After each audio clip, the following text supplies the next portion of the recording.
நிர்வாகிகள், இங்கு வருகை புரிந்துள்ள அனைத்து மற்றும் எனது பாசத்துக்குரிய கழக தொண்டர்கள் அனைவருக்கும் எனது வணக்கத்தை முதலில் தெரிவித்துக் கொள்கிறேன். புனித ரம்ஜான் மாதத்தில் நோன்பு நோற்று ஆண்டவனின் அருளை பெற்று ஈகை திருநாளாம் ரம்ஜான் பெருமானை கொண்டாடும் என் அன்பிற்குரிய இஸ்லாமிய பெருமக்கள் அனைவருக்கும் எனது இதயம் கணிந்த ரம்ஜான் நல்வாழ்த்துக்களை மகிழ்ச்சியோடு தெரிவித்துக் கொள்கிறேன். இஸ்லாமிய பெருமக்களின் பாதுகாவலராக விளங்கிய நம் அம்மா அவர்கள் ஒவ்வொரு ஆண்டும் இப்தார் நோன்பு திறப்பு நிகழ்ச்சியை சிறப்பாக நடத்தி வந்தார். விழுப்புரம் மாவட்டம் திண்டிவனம் பகுதியில் அமைந்துள்ள மஸ்ஜிதே ரஹ்மானியா பள்ளிவாசலில் நடைபெற்றுக் கொண்டிருக்கும் இந்த சிறப்பு இப்தார் நோன்பு சிறப்பு நிகழ்ச்சியில் கலந்து கொண்டது என் மனதுக்கு மிகுந்த மகிழ்ச்சியையும் மன நிறைவையும் அளிக்கிறது. உங்களுடைய சகோதர பாசத்தாலும் அன்பான வரவேற்பாலும் நான் மிகவும் நெகிழ்ச்சி அடைந்துள்ளேன். இஸ்லாமிய பெருமக்களின் பாதுகாவலராக விளங்கிய நம் அம்மா அவர்கள் இஸ்லாமிய பெருமக்கள் பயனுறும் வகையில் எண்ணற்ற திட்டங்களை கொடுத்துள்ளார்கள். அதிலும் குறிப்பாக புனித ரமலான் மாதத்தில் நோன்பு கஞ்சி தயாரிக்க தமிழகம் முழுவதும் உள்ள 3000க்கும் மேற்பட்ட பள்ளிவாசல்களுக்கு ஆண்டுதோறும் அரிசி வழங்கினார். உலமாக்களின் மாதாந்திர ஓய்வூதியத்திலே 750 ரூபாயிலிருந்து 1000 ரூபாயாக உயர்த்தப்படும் ஆண்டு நிர்வாக மானியத்தை 1 கோடி ரூபாயாக உயர்த்தினார். பக்வாரிய ஓய்வூதியதாரர்களுக்கு நிலுவையில் உள்ள ஓய்வூதியம் உள்ளிட்ட பணிக்கொடைகளை வழங்கிட சிறப்பு ஒருமுறை மானியமாக 3 கோடி ரூபாய் வழங்கினார். பள்ளிவாசல்கள், தர்காக்கள் போன்ற நிறுவனங்களில் தொடர்ந்து பழுது நீக்குதல் மற்றும் சீரமைப்பு பணிகளுக்காக 3 கோடி ரூபாயில் நிர்வாக மேம்பாட்டு நிதியை உருவாக்கினார். ஆதரவற்ற விதவை, ஏழை மற்றும் வயதான இஸ்லாமிய பெண்களுக்கு உதவிடும் பொருட்டு அனைத்து மாவட்ட சங்கத்திற்கும் 20 லட்சம் ரூபாய் வரை இணை மானியம் வழங்கியவர் நம் அம்மா அவர்கள்.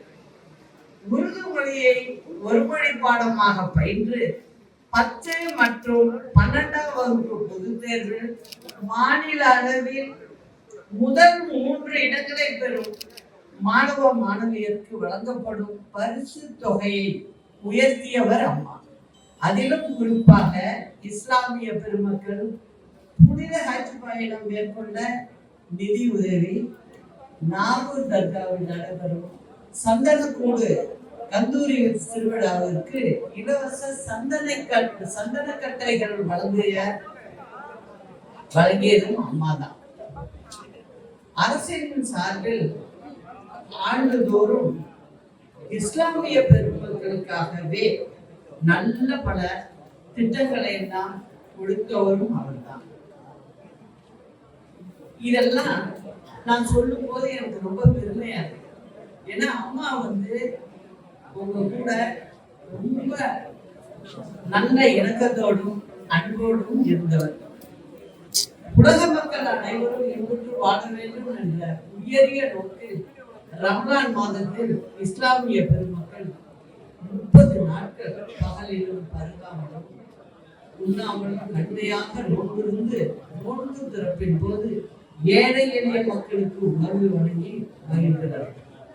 ரமலான் மாதத்தில் தொழுகை, நோன்பு, தீமையிலிருந்து விலகி இருத்தல் முதலிய புற கடமைகளையும் இறை நம்பிக்கை, இறைவனுக்கும் நன்றி செலுத்துதல், நேர்மை, கருவுரிமை முதலிய கடமைகளையும் கடைபிடித்தல் வேண்டும். எவர் ஒருவர் உறுதியான இறை நம்பிக்கையுடன் ரமலான் முழுவதும் நோன்பு நோற்று இறைமறையாம் திருக்குரானை ஓதி இரவு நேரங்களில் விழித்திருந்து சிறப்பு தொழுகைகளை நிறைவேற்றி ஏழை எளிய மக்களுக்கு ஜகாத்தையும் முறைப்படி வழங்கி நல்லறங்கள் பல புரிகின்றாரோ அவர் மீது மகத்தான இறையுடன் புரியும் என்பது சிந்தித்தும் ஐயமில்லை. அனைவரிடத்திலும் அன்பு செலுத்தி தன்னால் இயன்றதை பிறருக்கு தர்மம் செய்து சகோதர பாசத்துடன் வாழ வேண்டும். அவர்களின் போதனைகளை அனைவரும் பின்பற்றி வாழ்வில் வெற்றி பெறுவோம். யாரெல்லாம் புரட்சி தலைவர் மற்றும் புரட்சி தலைவி அம்மா ஆகியோரின் வழியில் வந்தவர்கள் என்பதை அனைவராலும் எளிதில் கண்டறிய முடியும். திமுகவை யார் உறுதியோடு எதிர்க்கிறார்களோ, கழக தொண்டர்களை யார் அரவணைத்து செல்கிறார்களோ, புரட்சி தலைவரின் கொள்கைகளை யார் காப்பாற்றுகிறார்களோ, புரட்சி தலைவரின் எண்ணங்களை யார் ஈடேற்றுகிறார்களோ, கழகத்திற்கு யார் வெற்றியை தேடி தருகிறார்களோ அவர்கள்தான் நம் இருவரும் தலைவர்கள் வழியில் வந்தவர்கள். இதற்காகத்தான் நாம் புதிய கட்சியை தொடங்கி இருக்கிறோம். நாம் அவர்களின் வழியில் சரியாக பயணித்துக் கொண்டிருக்கிறோம். இந்நேரத்தில் ஒரு குட்டி கதையை என் நினைவுக்கு வருகிறது. அதாவது இது எதுக்காக சொல்றோம்னா, கரை சேர நினைத்த மனிதர்களின் கதை இது. ஒரு ஊர்ல ஆற்றுல வெள்ளம் கரண்டு வந்து ஓடுவார். இக்கரையில 2 பேர் நின்று கொண்டிருக்கிறாங்க. அப்பொழுது அங்கு கரைக்கு அடுத்த கரைக்கு செல்வதற்கு ஓடவும் இல்லை, ஒண்ணும் இல்லை. எப்படி அக்கறைக்கு போவது? இந்த நேரத்தில் ஒரு காளை மாடு அங்கே வந்தது. அதுவும் அக்கறைக்கு போக வேண்டும். அதற்கு ஓடம் எதுவும் தேவைப்படவில்லை. அப்படியே ஆற்றில் பாய்ந்தது, நீந்த ஆரம்பித்தது. அப்போது இதை பார்த்த ஒருத்தர்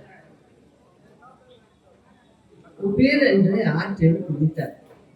அந்த காளை மாட்டின் ஆளை கெட்டியாக பிடித்துக் கொண்டார். காளை மாடு சுலபமாக அவரை இழுத்து சென்று அக்கறையில் சேர்த்து விட்டார். அடுத்தவர் பார்த்தார், நமக்கு ஒரு வாள் கிடைக்காதா என்று எதிர்பார்த்தார். இந்த நேரம் ஒரு நாய் வந்து ஆற்றில் குளித்தது. இதுதான் நேரம் என்று இருவரும் ஆற்றில் விழுந்து அந்த நாயின் வாளையை பிடித்துக் கொண்டு சென்றார். இந்த மனிதனையும் இழுத்துக் கொண்டு நாயால் ஆற்றில் நீந்த முடியவில்லை, திணறியது. ஒரு கட்டத்தில் நாய் வந்து கத்திக்கொண்டு சென்றது. விளைவு இருவருமே ஆற்றில் போகும் திசையிலேயே மிதந்து போய்கொண்டிருந்த திசை வேறு. கரை சேர நினைக்கிற மனிதர்களின் கதை இது. சிலர் கரையிலேயே நின்று விடுகிறார்கள், சிலர் காளையின் வாளை பிடித்து கொண்டு செல்கிறார்கள், சிலர் நாயின் வாளை பற்றிக் கொள்கிறார்கள். இதில் மூன்றாவதாக ஒரு ரகம் இருக்கிறது. அவர்கள் எப்பொழுதும் தவறாகவே முடிவெடுப்பார்கள். அதாவது ஆற்றின் நடுவே கப்பலின் மூட்டை ஒன்று மிதந்து செல்கிறது. உள்ளே ஏதாவது பொருள் இருக்கும் என்கிற ஆசையில் ஒருத்தன் நீந்தி சென்று அதை பற்றுகிறான். நீண்ட நேரம் ஆகி கரை திரும்பவில்லை. நடு ஆற்றில் போராடி கொண்டிருக்கிறார். கரையில் நின்று கொண்டிருக்கிற நண்பர்கள் கத்துகிறார்கள், நண்பா, கம்பளி மூட்டையை எடுத்துக்கொண்டு முன்னால் வர முடியவில்லை என்றால் பரவாயில்லை, அதை விட்டுவிடு. ஆற்றின் நடுவே இருந்து அவன் சத்தம் போடுகிறான், நான் இதை எப்பவோ விட்டுட்டேன், இப்ப இதுதான் என்னை விடமாட்டேன். ஏன்னா இது கம்பளி மூட்டை இல்ல, கரடி குட்டி என்று கத்துகிறான்.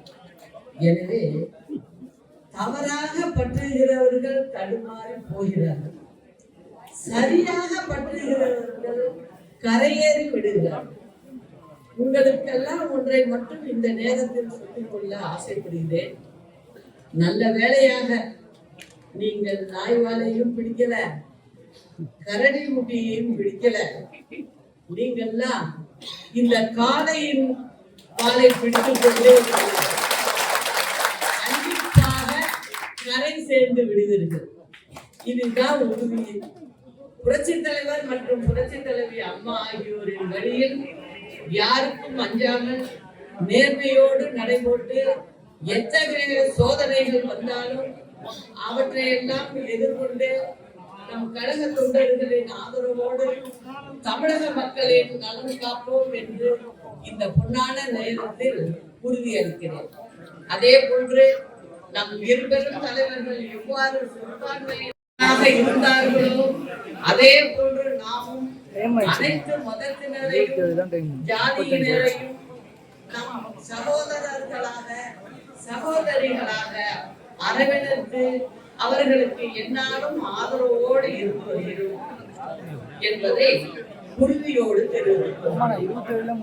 நான் வீழ்வேன் என்று நினைத்தாயோ என்ற மகாகவி பாரதியார் வைத்து நாம் அனைவரும் களப்பணியாற்றிடுவோம்.